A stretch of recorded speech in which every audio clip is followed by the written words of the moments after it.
Good afternoon, everyone. Thank you. Thanks very much for joining us for the session. Obviously, you know why you're here, or do you? Who do you think you are is the title of the session today.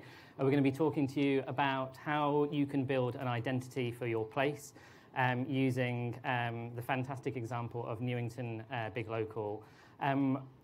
Just to give you a little bit of an introduction to who we are presenting to you today, we've got Cara and Charlie from Newington Big Local and myself from Lantern.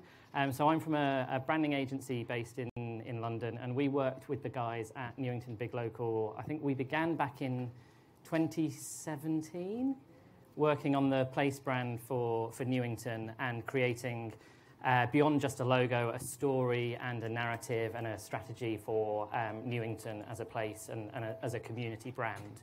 I would say that if you leave with no insights or ideas from the session today, at least leave with some merchandise from Newington. So you'll see there's plenty of it on the tables.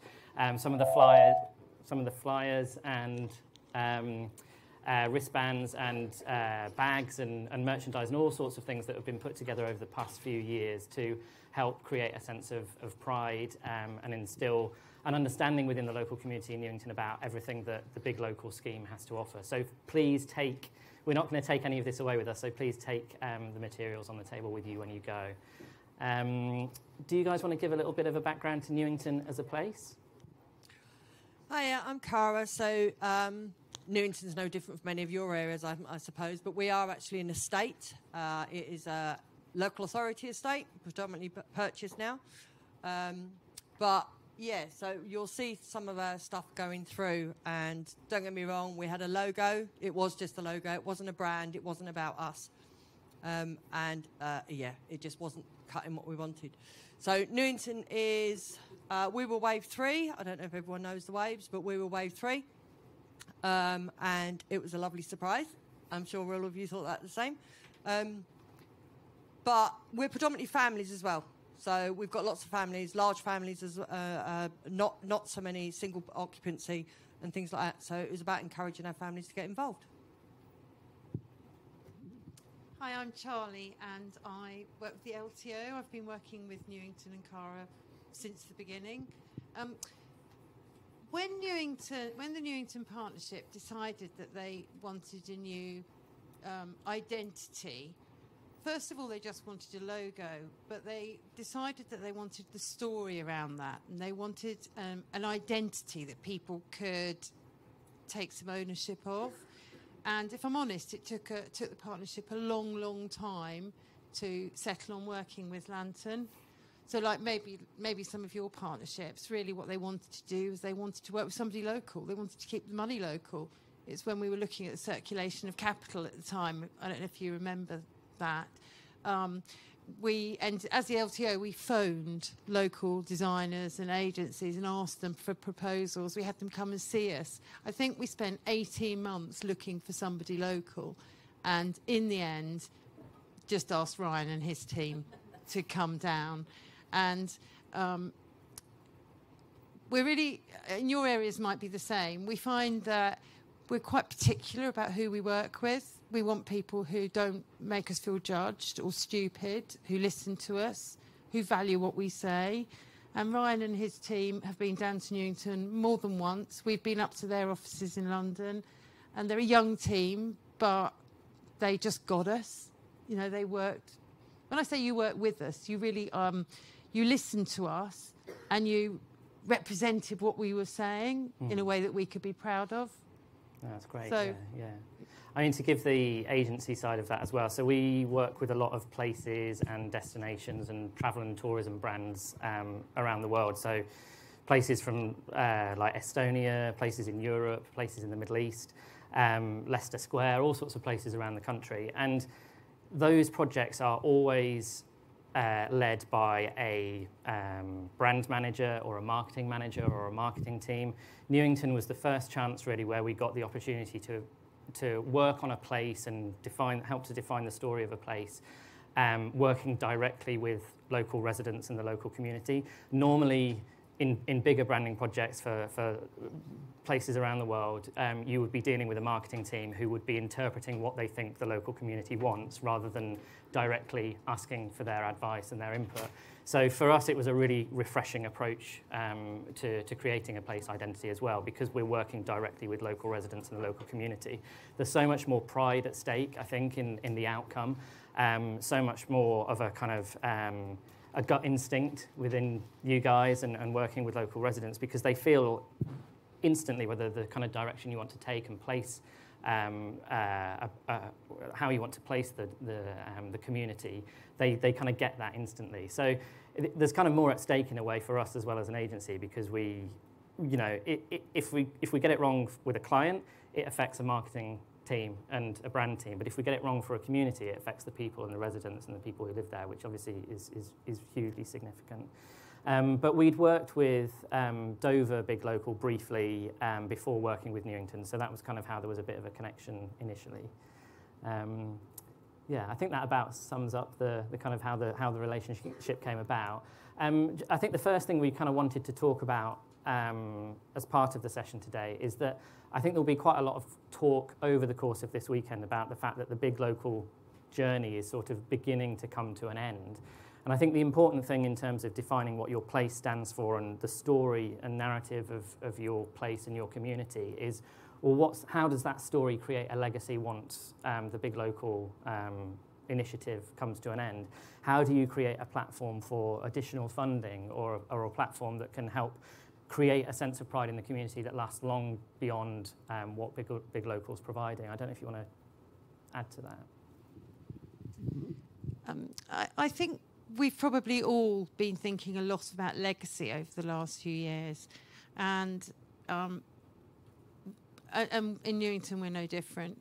And actually what we've been talking about is how the relationships have changed and the connectedness, and how we feel that people have a lot more pride in the place and ownership.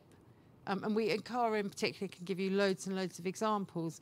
So I think whether we, after post Big Local, whether we're trying to raise money for projects or whether we're just facilitating actions that the community want to do, or whether we're working for partners, the thing that's really changed the area is the sense of ownership, the pride in place, and the way people come together to tackle things they don't like.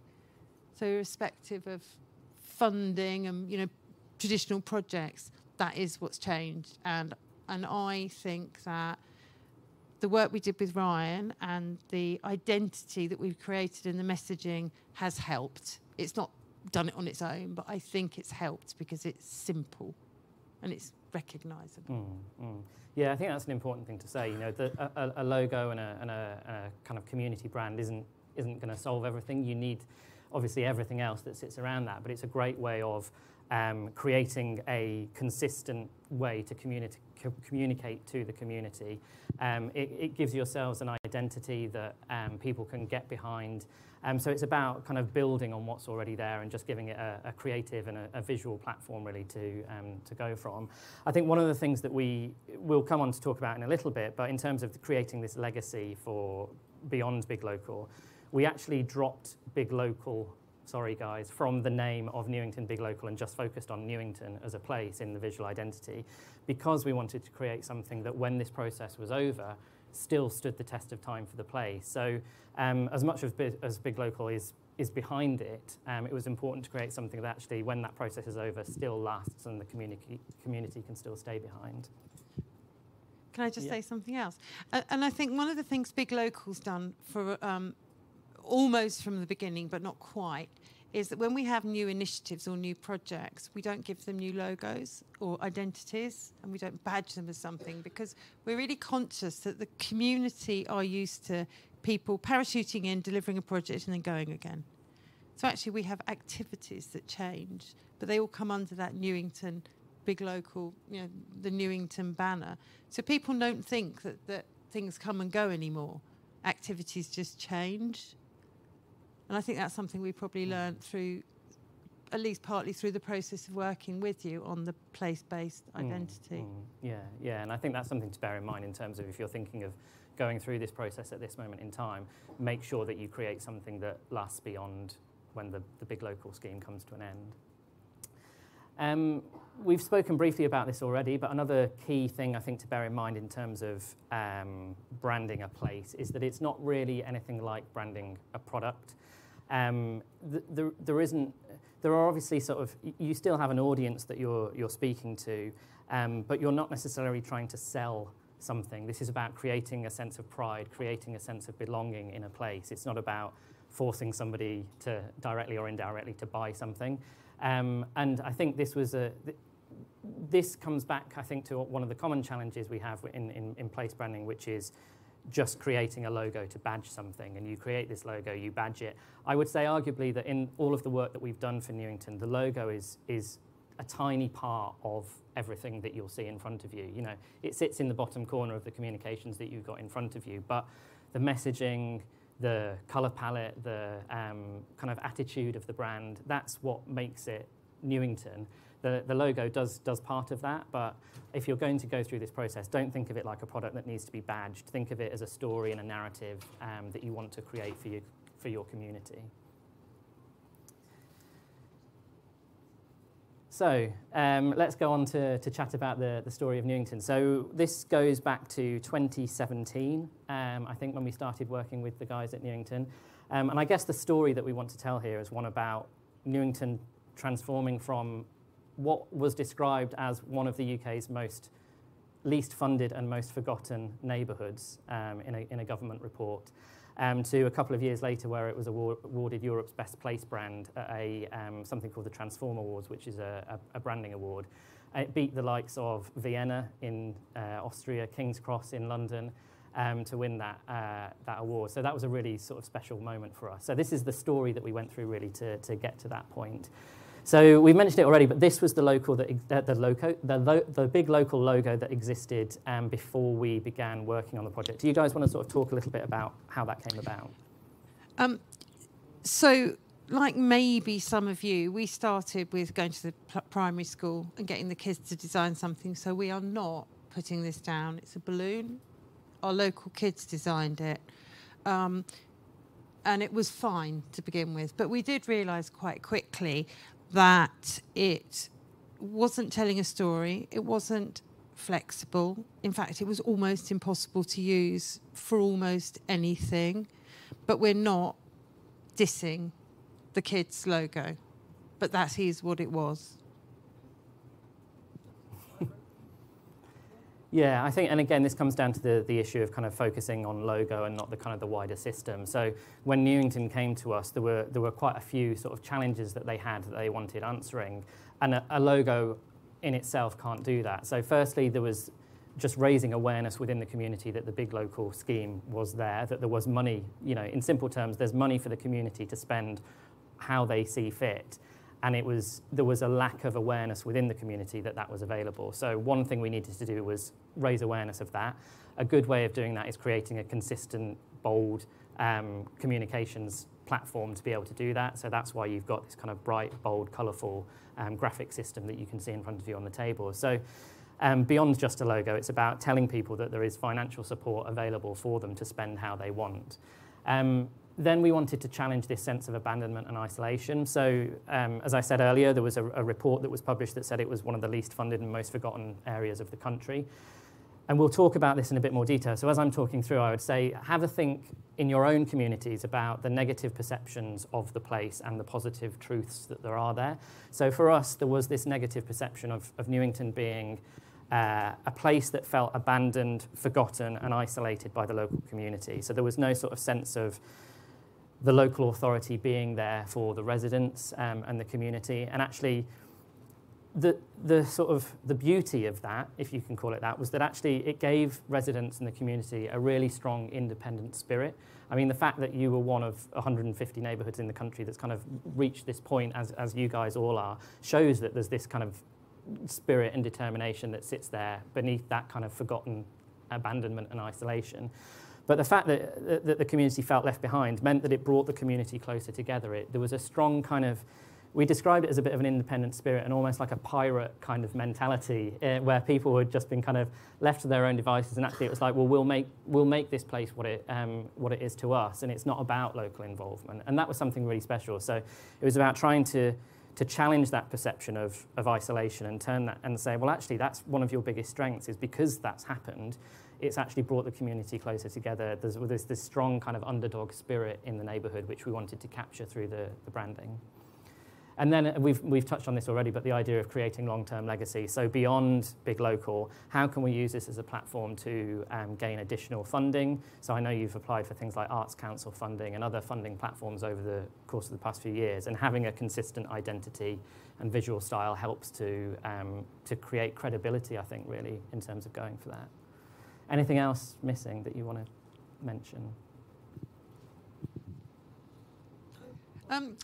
I'm trying to get Cara to tell you a bit more about the negative perceptions and the truths, because she does it much better than we do. Okay. So don't get me wrong, Newington it's just like your rest of your areas, but I grew up in Newington, so we don't have a post box anymore because I was one of the little lurks that blew it up. All right. I was that. I put my hands up to it. I wasn't the only one, but we don't have a post box anymore. There are many issues in Newington, and I must admit, I'll put my hand up. I was some of that problem. And yeah, it's just an area that was a no-go area. People didn't want to go there. It didn't matter what you did there. People would pop up and do their stuff, get loads of funding for it, and they'd turn up, do it for a day and disappear. So this is why it was really important for us to have a brand. We needed that brand. So like Ryan said, you know, we've got other funding coming in to do certain projects, but we do attach it to our brand. So anyone coming in to do stuff, they come and talk to us first now, because they know if they stick our branding on it, then it will be a success because people know us now. But yeah, I was a little irk. She just wants to just... But blowing up the postbox is the perfect example of that pirate mentality, I think, that I was talking about. I did want the flag, but they wouldn't let me. So just to tell you a little bit about the sort of the process that we went through with Newington, and it's actually no different really to the process that we go through with other places that we work with around the world. And this is all about embracing the truth of an area and focusing on the authenticity of what a place is about. So as I say, often that's about taking a negative perception and challenging that into something positive. And again, one of the key examples of that with Newington was that Newington is an estate. And on paper, it's sort of everything when you think of what an estate is like in the UK, you get all sorts of images and thoughts, I suppose, in your mind of what an estate is. And there were elements of that with Newington, but actually the special thing was that, again, there was this underdog spirit, this independent spirit, and this determination amongst residents that we wanted to capture. So how could we turn the estate into something positive? So you'll see on some of the communications in front of you, lines like Estate of Enablers or the United Estate of Newington. Actually, we wanted to sort of take ownership over that word of estate and turn it into something positive. And again, that comes through the messaging that's used that you can see in front of you. We'll talk about that in a bit more detail. But just to give you a bit of a background, I guess, to the sort of the process that we go through. So if you're thinking about going through this yourselves, the things to look for as you go through. So the first thing we always do when we're looking at a place is doing our research and analysis. It sounds simple, and this is a simple process, but this is all about us getting out into a place. These aren't pictures of Newington specifically, it's just some pictures from various projects that we've worked on. But this is about us as an agency going out there, visiting the places, chatting to residents, drinking in the local pub, talking to people to get a real sense of what the place is about, you know, exploring the area. We can't do this, and we couldn't have done this with Newington just by sitting in our office in London. So if you're thinking of going through this process with somebody, make sure that they come down and they experience the place at hand, because it's the only way they can really get a true sense of what the area is about. And I think, you know, it's easy to kind of do a bit of Googling and a bit of research and try and pretend to get a sense of place, but actually it's really about kind of getting under the skin of that. And that comes from talking to residents and talking to the community. You know, we've done this all over the world in places like Estonia and Leicester Square and things like that. It's about like eating and drinking and living like a local to get a true sense of it. Then stakeholder engagement. So this is about having a big workshop session. We did this with these guys who came down to our offices. And again, for us, this was a really special part of the process because, as I say, traditionally, this is working with brand and marketing managers and people who have kind of got sort of things that they need to achieve, KPIs for their business and all that sort of stuff. This was much more down to earth but also much more sincere, I suppose, in terms of the process. So we're talking to people who are local residents, people that this really actually matters to understand a sense of what the community is about. So that's all about, as I say, talking to people, listening. We showed examples of other places around the world that we thought had shared similar kind of characteristics with Newington, and I'll talk about one of them shortly. But this, for us, it's about getting the guys at Newington excited about their place, because there was this sense of isolation and this kind of lack of pride. And for us, I guess it was about getting a sense of the reality of the place to ensure that when we created a brand, it reflected the authentic truth of the place. So then we focus on the story. So this is about creating the narrative and the messaging to do with the place first. So before we even think about colours and logos and typefaces and things like that, this is about the story that we want to tell. So I've said a little about this already, but that's about, I guess, capturing that independent spirit of Newington and also challenging the perception of what an estate is in the UK. They were the kind of the two main things that we wanted to do as part of this process.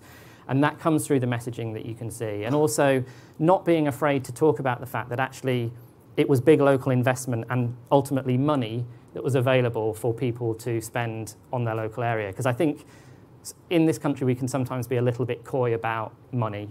And actually one of the beauty of Newington as a place is that it's got a bold, confident tone of voice. It's not afraid to kind of say it how it is. And actually, yes, we can say, yeah, there's financial support available. Tell us how you want to spend it, and we can go and spend it. So that was an important part of the process. So before we do all of that, we then move on to, and this is, again, just some examples of other places around the world.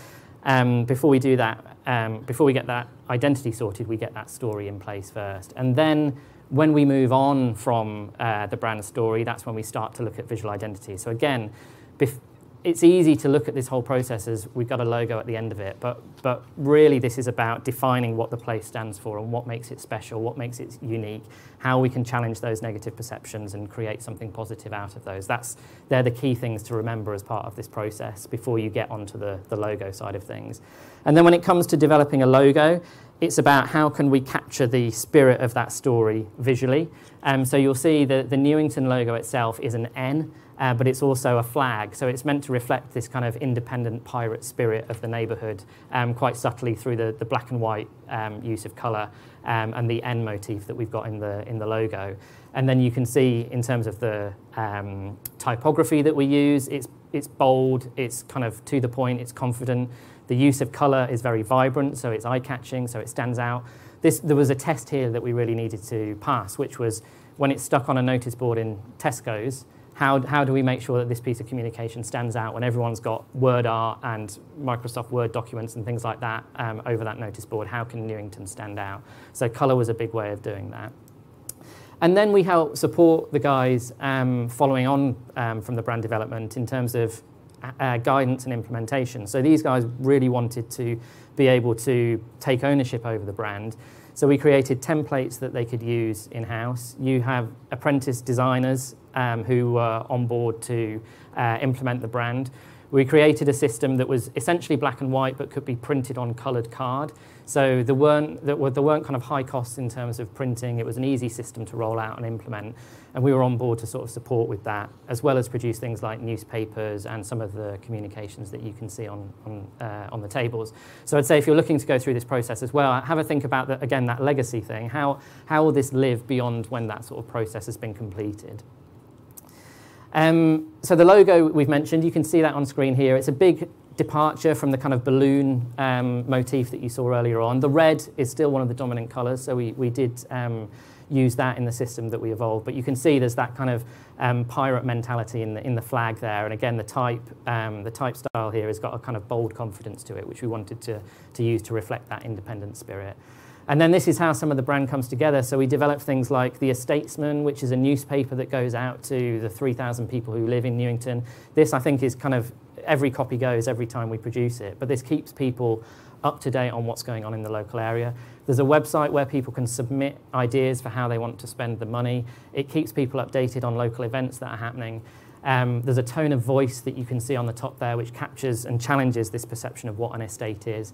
It's a simple system, really. You know, it's bold typography, it's strong use of colour, it's simple illustration, but it comes together to create something really ownable and really usable for the guys at Newington. And these guys have been, I think, really proud of the identity to the point that it covers everything that they do. So there is literally a van that drives around the community that has been branded up with Newington. So again, it's about creating this sense of pride in the area. The flyers, things that you can see on your table, social media, it all fits that same system, so you don't get this disparate brand identity. And it means that, as the guys have said, any kind of new initiative or new event that comes through the programme has that same branding and feels part of the system. I don't know if you want to touch on any of that at all. No? Cool. Okay. But I mean, for me, the van's a really nice example of this. Like to want that to be something that everyone in the community can see on a daily basis and people to be proud of is a really strong example of how these guys have got behind the brand. And then things like a partnership guide where the headline is "The revolution will be monetized." So again, it's about, you know, if you take the idea of participatory budgeting, it is about the fact that financial support can help the local community when they're driving how that money is spent. So let's not shy away from it. We can be bold and be confident in the way that we use our tone of voice to talk about that. So that's the sort of the story, I suppose, of what we created for Newington. I wanted to share as well with you some of the impact that came from that. So we've mentioned already that this kind of stood up against places like King's Cross and Vienna in a recent sort of place branding awards. But beyond that, there was a need, as I said at the beginning, to increase pride and engagement and coverage of the brand. And I think all those things have been achieved. Like people going to events, obviously pre-COVID, there was a sharp increase in that. The fact that the newspaper's going out to 3,000 people every few months, and keeping people updated with what's going on. The website's there for people to use, social media channels updated.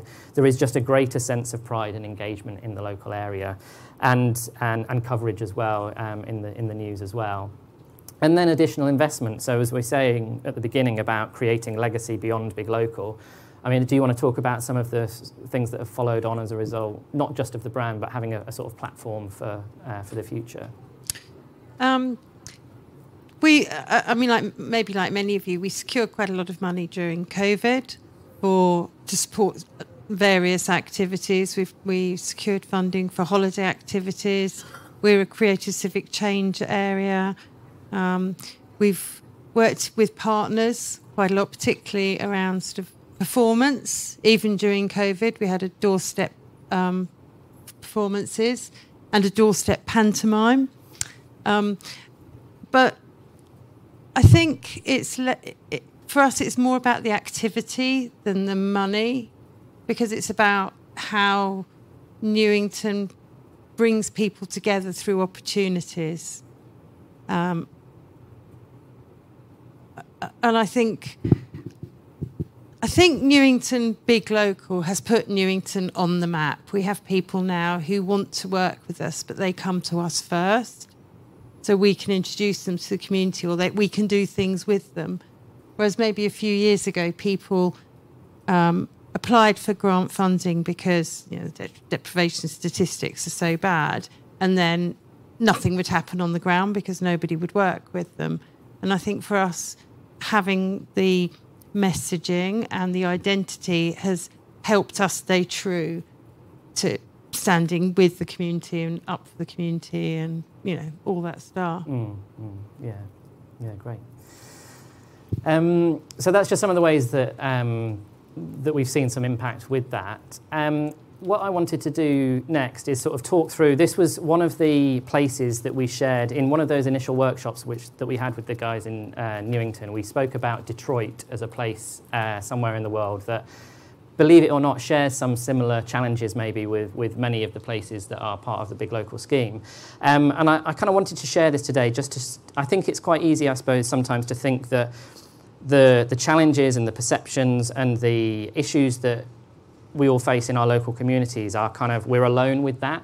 And actually the reality is that on massive scale elsewhere in the world, all sorts of places have got their own challenges that they're going through. And again, it comes down to how you frame that story and how you galvanise local residents and challenge the perception of a place. So for me, Detroit is one of the best examples of a place in the world that has seen adversity and used that adversity as a strength, and now is kind of courted by all sorts of brands over the world who kind of admire the kind of underdog spirit of the place. And for me, it resonated really with the story that the residents of Newington were telling us. So for those of you who don't know particularly about the story of Detroit, I think back in 2018 maybe it was, Detroit filed for the biggest municipal bankruptcy in US history. So the city ran out of money. They couldn't afford to support the local community. They couldn't afford to pay people's pensions. And the city was kind of on its knees. But the reality of that was that it actually brought the residents and the community of Detroit closer together. Because, again, it was this, some analogies, I suppose, with Newington, but because there was this sort of sense of isolation and challenge within the community, it actually brought people closer together. And you actually saw over the years that followed, brands kind of capitalise on that, I suppose, is the sort of the sad way of putting it. And that story of the underdog spirit, because it kind of reflected the kind of spirit and values of them as an organisation. The example I've got to share with you today is a film that Chrysler, the car manufacturer, put together for the Super Bowl in the US a few years ago, shortly after this bankruptcy had happened. And it involves M&M. It's essentially an advert for a very average car, but for me it does a really good job of capturing the essence and the story and the spirit of Detroit, how it differs from other places around the world and how it differs from other places in the US, and how against this kind of challenge of bad headlines, actually there is a community beneath that is stronger and more resilient and has that underdog spirit as a result of this. So I'll play the ad now and kind of make your own minds up from the narrative that's told. Hi, yeah. I got a question. Sorry, just 1 second. Let me pause this.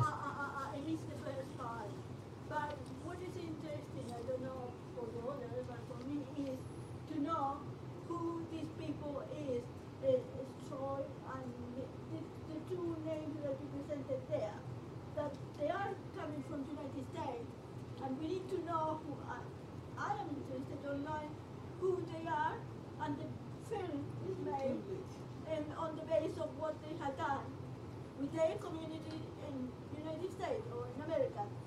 And I think it will be good for us to know. Because we are in different positions here. Yes. In England. Yeah. We are having different communities throughout all the nation. That's right, yeah. So the film that I'm showing with you now is to give you an example of what strong storytelling looks like, and how if you have an area that maybe has a perception issue and has negative perceptions, there are ways in which you can turn those negative perceptions into positive truths and create a powerful story for your own play. So this is the film that I'm showing you is an advert for a car. But what it does is it tells a story of Detroit as a place that is really powerful and captures the spirit of the community over there. I think Ryan, her query is who the ladies are. Sorry, apologies. They're not Sorry. Sorry. Yes. This is just a follow on from that. We just heard a story about their work in Newington in Kent, not far from Dover. But they're based on something. They are a genuine big local, just like we are. Okay, yes. No worries. Sorry for misunderstanding there. Thank you. Yeah.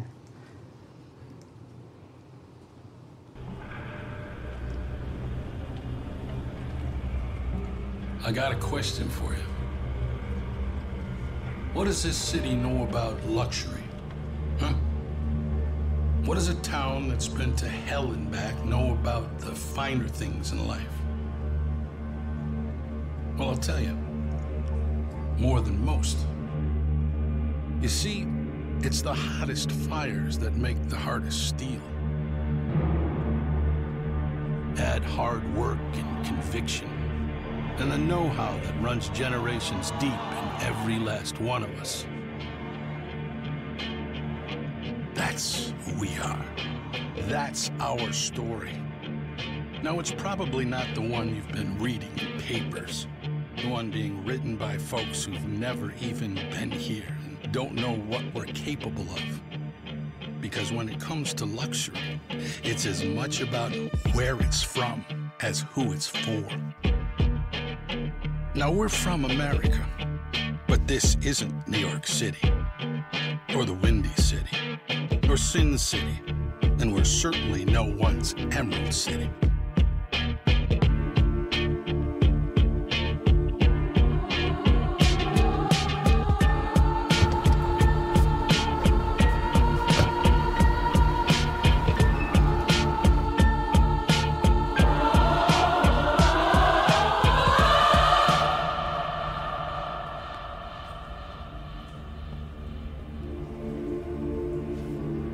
This is the Motor City, and this is what we do.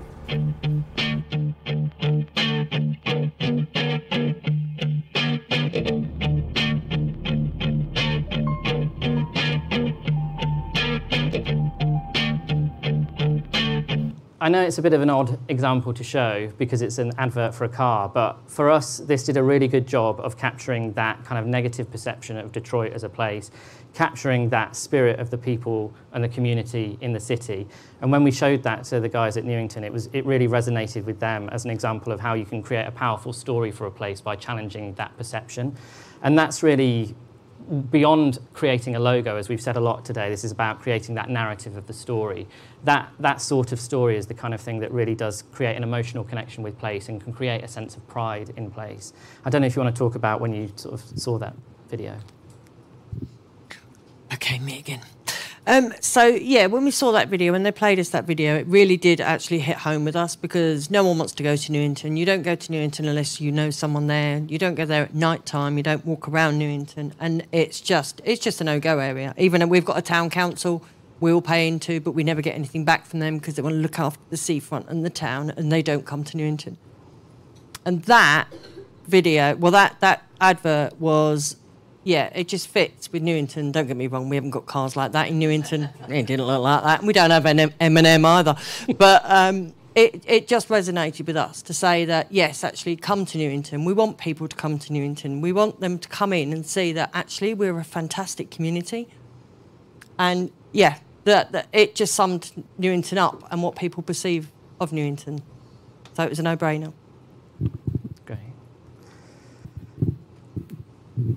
So the next part of this session is all about kind of reframing your own story of your place and thinking about, hopefully you've sort of had a bit of a think about the negative perceptions and positive truths about the place that you guys represent. Now, I think it's important to say here that every place is different and every story is different, but there might be some shared challenges that you guys have within your communities. I've made some notes, actually, of some of the things that came up regarding Newington. So in terms of negative perceptions that we had to kind of counter, you know, a place that's been forgotten and left behind, the challenge of the estate as a word, the fact that the wider community outside of Newington didn't really value Newington as a place, the fact that there was this kind of isolation and abandonment, but then the positive truths that you can kind of build from that with the fact that people kind of underestimate the community of Newington. There's an underdog attitude there, you know, not afraid to blow up a postbox if necessary. There was this sort of, as I say, this sort of pirate mentality, this island community within the local area, home to people who were actually determined to kind of make the best of a situation. And those were the sorts of things that we wanted to capture in terms of the brand and the story that we've told. So what we wanted you to do, just for sort of five minutes probably, before we sort of move on to question and answers, is just in your groups or individually, however you want to do it, just have a think about what those negative perceptions are of your place and those positive truths are. So using some of the examples that we shared from Detroit and from Newington, think about how you can potentially reframe those negatives into something positive. And you might find, chatting to everyone else on your table, that there are some shared challenges that you guys have got that you can kind of learn from each other. And then you'll see that you've each got a newspaper. And the idea for this is to kind of think about that long-term legacy of your place. So beyond Big Local, what are the kind of headlines that you would like to see written about the place when the Big Local scheme comes to an end? You can do 1, 2, 3, however many you want. But how can you reframe those positives, those negatives, into something positive? And what would a newspaper headline look like as a result of that? To give you a quick example, this was something that was put in the New Statesman recently about Newington. So they spoke about the fact that this was kind of like the rebrand of a left-behind Kent suburb. The subheading, I think, is more interesting, really. So Newington sits in part of Kent that is going through a rapid rate of gentrification. Places like Whitstable, Ramsgate, those sorts of areas are often in the news because of the transformation that happens there. But actually, they spoke about Newington reclaiming public spaces in terms of bolstering their local identity. So again, it comes down to this kind of determination of Newington residents to create something out of their area. So have a think about those negatives and those positives, and then try and draft your own headline for where you think your place should be at the end of the Big Local scheme. And we'll come round and chat to you as part of the process as well. So we've got about 5 minutes on this, and then we'll do a Q&A at the end. The little workshop session there has been cut a little bit short by the fire alarm. So before we finish, we've got about 7 minutes. Just wanted to open up the floor to any questions you guys might have, or anyone might have who's watching online, to see if either myself or the guys from Newington can answer them. So, guys, sorry, just a little bit of quiet. All right. Sorry to interrupt those passionate conversations. But yeah, if anyone's got any questions that they would like to ask us before the session finishes in about 5-6 minutes, then please do put your hand up. And if there's any from people watching at home as well, do let us know and we'll answer them. Yeah, I'm sorry that we were disturbed by the fire, so we couldn't finish. We were just starting the group when we were discussing, and well, we went out, but thank God we managed to come back. Now I was talking with the person, yes, he's running this workshop, and you mentioned the word that the big local is sort of like costing people in order to run the groups or the partnership or the committees, big local partnership or groups or committees. Yeah? And when you use the word costing, it's people who are coming from outside to run the groups who were in the system or has been in the system for some time. And this is influencing and changing the groups, and therefore the delivery of the project that we were or we have been delivering for quite some time for our local communities recently are now changing as a result of new people coming. Okay. Do you want to? So, is your question about the? Sorry, can you just repeat the question? Of the people. The people, we can say all the best forward the big local does. We show it in the paper when we write newspapers or whatever, when we provide the information out. But they cannot see it. They can hear it, and they can see it in writing. But they cannot see where they live that there are some changes, because it's not possible. Well, I guess I suppose it's part of the process. So you can't change the perception of a place overnight. And sorry. So I think the question was about the fact that it's very hard to get people within the community to see that change that's happening. But outside, it's easy to read about it or easy to see it. But if you're in the community itself, you might not notice that change is happening. And I think... They should notice, because money is coming. Yeah, exactly. So... Yeah. So the way that Newington kind of challenged that, because I think that was an issue in Newington as well, was that many people didn't know that Big Local existed or that there was financial support available for For nearly 10 years. Yes, yeah. I've been running this for Yeah. not running, it's part of it for nearly 10 years.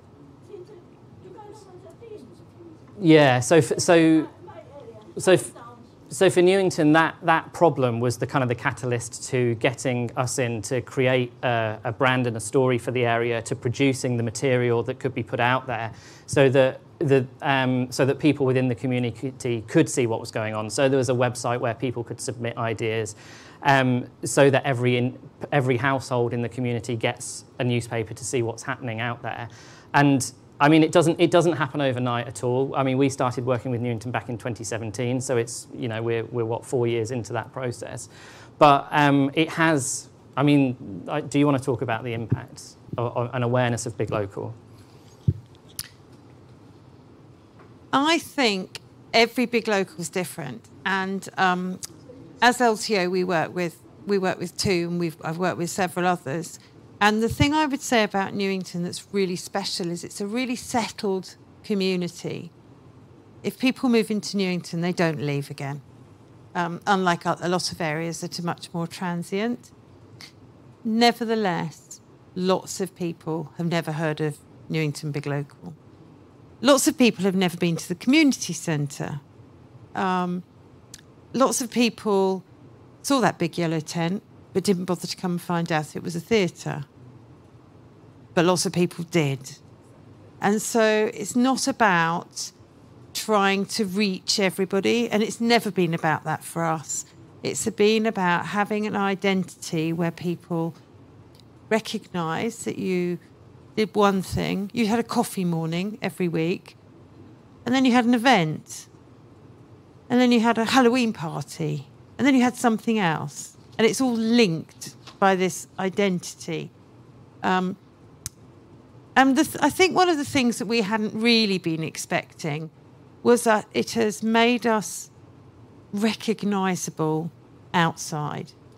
It's given us this strength. We're more than just a logo or a project or a brand. We stand together behind that message that's Newington. And I think sometimes it feels like we're maybe stronger than, you know, we might have been in the past, and we get stronger every day. So I don't think it happens all at once, just to try and answer your question a little bit. I think it's about just small steps, incremental steps, but having those recognised as being linked and connected.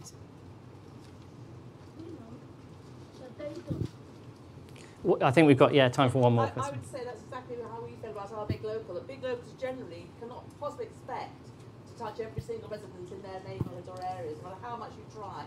Tell me if you managed to do it. We'd love to know how you've done that. So we have to accept that the positives are very positive, and let's celebrate those and let those grow as a ripple effect does grow. And I know some Big Locals, we've got 2 communities, some have got more than 2 communities, some have got more diverse communities than ever. It's hard work, so well done us, eh? Yeah. The ladies were just saying that it's really hard to engage with everybody in a community, and that sometimes there's more than one community in a community, and we should celebrate every person that we do engage with and involve, and who does know about us and comes back for more. If there's cake, they'll always come. Great. Yep, sure. How much did it cost?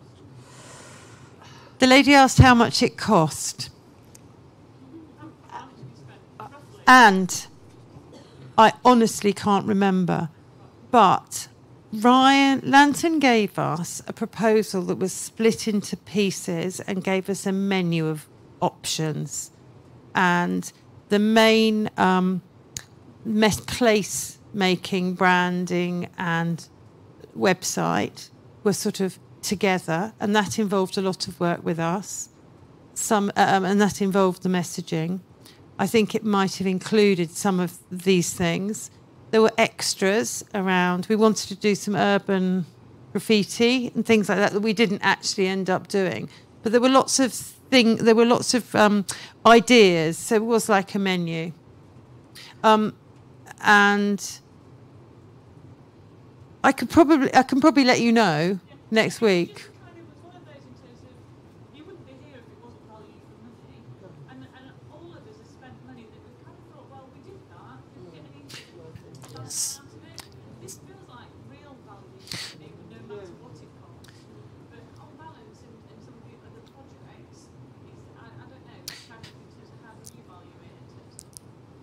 So the question really is about cost and value for money, and the recognition that for us this was really good value for money. And I think I think at the beginning I was saying that it took us probably 18 months, took the partnership about 18 months to decide to work with a London brand agency rather than somebody who lived down the road. And it was a bit more expensive because actually a lot of the agencies down the road were going to do us a logo, and Lantern were going to do all of this. I think it was exceptional value for money, and it wasn't ridiculously expensive. I think I should say, yeah. Thank you. Thanks, everyone. Thanks for your time.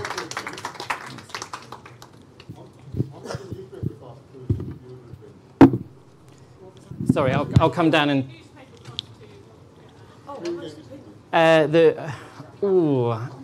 I'm not sure off the top of my head. We've not been able to do it recently because of COVID, so it's like... But we can pull the price out.